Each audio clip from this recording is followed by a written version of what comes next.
Hello, चला तर माझ्या व्हिडिओमध्ये मी तुमचे सगळ्यांचे नव्याने स्वागत करते. काल आपण आपल्या ब्लाऊजचं स्टिचिंग काय बघितलेलंच होतं. तर आजच्या व्हिडिओमध्ये आपल्याला कालच्या व्हिडिओमध्ये आपण कटिंग बघितलं होतं. आजच्या व्हिडिओ स्टिचिंग बघायचं आहे. तर मी हा काही बॅक आपला फ्रंट नेक होता तो मी कॅनव्हासवरती चिटकवून घेतलेला आहे. तसंच मार्क करून आणि कॅनव्हासवरती चिटकून घेऊन त्याला साईडने मी टिप मारते. अस्तर फोल्ड करून टिप मारते, कारण आपल्याला आतून हात सिलाई करायची आहे त्याला. त्यासाठी मी इथे सिलाई मारून घेते व्यवस्थित पूर्ण. याला बघू शकता फिनिशिंग व्यवस्थित येते आणि याला छोटे छोटे क्रीज पडतात. आपली इथे सिलाई मारून झालेली आहे. आता मी इथं फ्रंटचा पार्ट घेतलेला आहे आणि त्यावरती आपल्याला हा कॅनव्हास जो काही आहे तो मधोमध सेंटरमध्ये व्यवस्थित ठेवायचा आहे, किंवा तुम्ही पिनअप पण करू शकता. नंतर आपल्याला व्यवस्थित ठेवल्यानंतर त्याला आपण जेवढं मार्किंग केलं होतं त्याचप्रमाणे त्याला सिलाई मारून घ्यायची आहे. तर तुम्ही बघू शकता मी अशा पद्धतीने इथे सिलाई मारून घेतलेली आहे. तर आता आपल्याला काय करायचं आहे, आतलं जे एक्स्ट्राचं कापड जे कॅनव्हास कापड होतं ना ते कट करायचं आहे आणि छोटे छोटे कट मारायचे आहेत. त्यामुळे व्यवस्थित कॅनव्हास आपला पलटी झाला पाहिजे. तर चला आता मी यावरती दाबटीप मारून घेते कॅनव्हासवरती, म्हणजे व्यवस्थित फिनिशिंग दिसेल. ज्यांना वरतून टीप मारायची त्यांनी मारू शकता आणि ज्यांना वरतून टीप नाही मारायची त्यांनी प्रेस करू शकता. तर मला प्रेस करायला उठायला सारखं बाळ चिडचिड करत होतं, त्यामुळे मी त्याला टिपच मारून घेणार होते, कारण माझ्याकडे तेवढा वेळ नव्हता प्रेस करण्यासाठी. आणि बाळ पण कॅमेरा हलवत होतं, तुम्ही बघतच असाल. तर आता बघू, कारण त्याने ट्रायपॉड 2 वेळेस डोक्यात पाडून घेतलं आहे त्यामुळे खूपच म्हणजे त्याच्याकडे लक्ष देऊनच काम करावं लागतं. अशा पद्धतीने आपला फ्रंट नेक तयार आहे. चला तर आता आपण बॅक नेकवरती फ्रंट नेकला जॉईन करून बघू किती कापड जातं आणि त्याला व्यवस्थित आपल्याला मार्क करून टिप मारायची आहे. तर या पद्धतीनं मी तर अर्धा इंच जात होतं, तर मी दोन्ही साईडकडून उलट्या बाजूने घेऊन त्याला आतल्या साईडने टिप मारून घेतली. डबल टिप केली जेणेकरून ते निसटणार नव्हतं. हे बघू शकता व्यवस्थित दिसतंय, पण ते आतमध्ये कापडचे एक्स्ट्राचं राहिलं होतं. आपल्याला त्याला फिनिशिंग देऊन घ्यायची, म्हणून मी त्याला डबल फोल्ड करते आणि त्यावरती टिप मारून घेते. दोन्ही पण बाजूला आपल्याला असंच करायचं आहे. डबल फोल्ड करून टिप मारायची आहे. अशा पद्धतीने मी टिप मारून घेते. आपली टिप मारून झाली. आता आपल्याला बॅक पार्ट जॉईन करायचा आहे. तर मी इथं बॅक पार्ट असा काही जॉईन करून घेते. बघू शकता व्यवस्थित, आणि छोटे छोटे कट मारते दोन्ही साईडच्या शोल्डरवरती, कारण तिथं जास्त आकसलं जाऊ नये म्हणून शोल्डरवरती कट मारून घेते. आता मी डबलची पण टिप केलेली आहे. तर अजून आपल्याला वरतून टिप केल्यानंतर पण तिथं कट मारून घ्यायचे. कलर व्यवस्थित दिसत होतं, छान दिसत होतं. तर आता मी वरतून कट मारून घेतलेले आहेत दोन व्यवस्थित, आणि आपल्याला जे आतमध्ये ते फॅब्रिक राहिलेलं आहे त्याला फोल्ड करून एक टिप मारून घेते. असं फोल्ड करून मी त्याला एक टिप मारून घेते, जेणेकरून धागे निघणार नाहीत आणि दिसायला पण व्यवस्थित फिनिशिंगमध्ये दिसतं.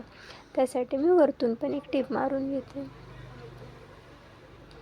बघू शकता असं खूप मस्त ब्लाऊज तयार होतो. त्यामध्ये थोडासा जीव टाकला ना तर खूप छान होतं. आता आपली टिप मारून झालेली होती. मी फ्रंटचे टक्स आणि बॅकचे टक्स मारून घेते. हे बघू शकता मी इथं काय फ्रंटचे टक्स मारते, कारण मी 1 टक्सचा ब्लाऊज करणार आहे म्हणून मी फ्रंटला टक्स मारते.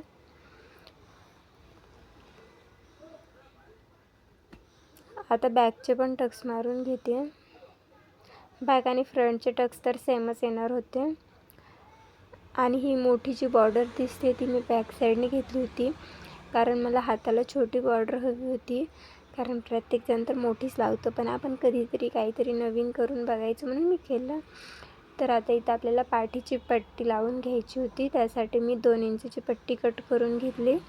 त्याला फोल्ड केलं आणि फोल्ड करून आपला खालचा पाठीचा भाग सरळ ठेवला आणि त्यावरती ही पट्टी अशा पद्धतीने जॉईन करून घेते. बघू शकता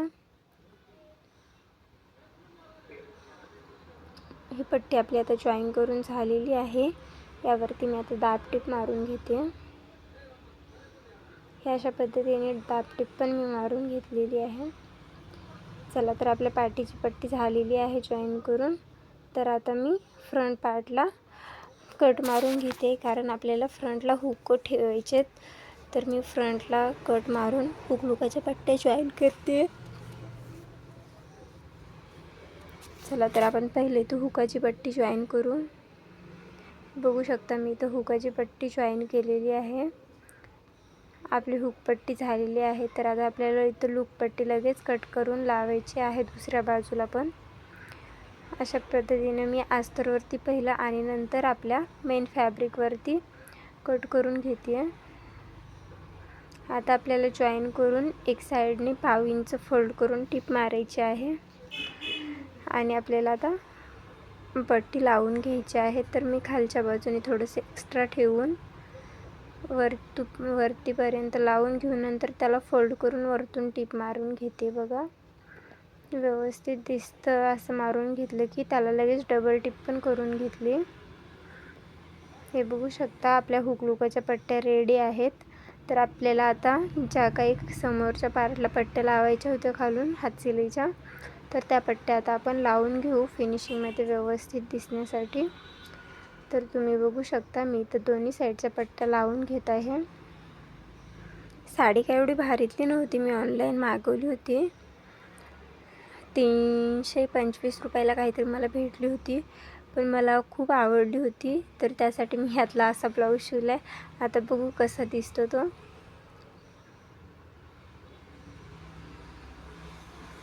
याच पद्धतीनं आपली एक बाजूची पट्टी लावून तयार आहे. दुसऱ्या पण बाजूची लावून झालेली आहे. तर आता मी इथं स्लीव्ज काय जॉईन करून घेते. बघू शकता अशा पद्धतीने मी स्लीव्ज लावून घेते. दोन्ही बाजूच्या मोंढा खोली तुम्हाला बघायची आहे.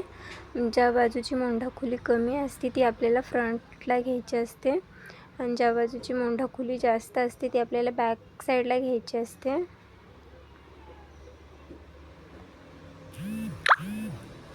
तर चला आपल्या दोन्ही साईडच्या स्लीव्ज लावून तयार झालेल्या आहेत. तर आता आपण फिटिंग मारून घेऊ त्याला. पहिलं मी सीध्यावरती एक टिप मारून घेते, नंतर उलट्यावरती एक टिप दाब टिप मारून नंतर मी मार्क केलं फिटिंगचं आणि इथं काय फिटिंग मारून घेते.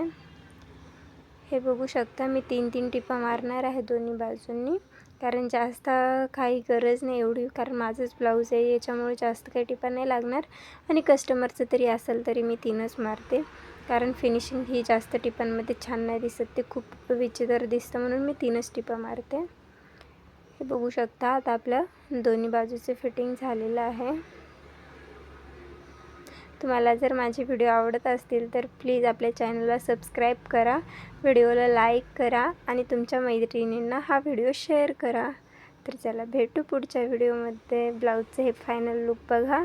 ब्लाऊज आवडला असेल तर पुढचा व्हिडिओ नक्की बघा. खूप छान अशी डिझाईन घेऊन येते तुमच्यासाठी. Bye bye.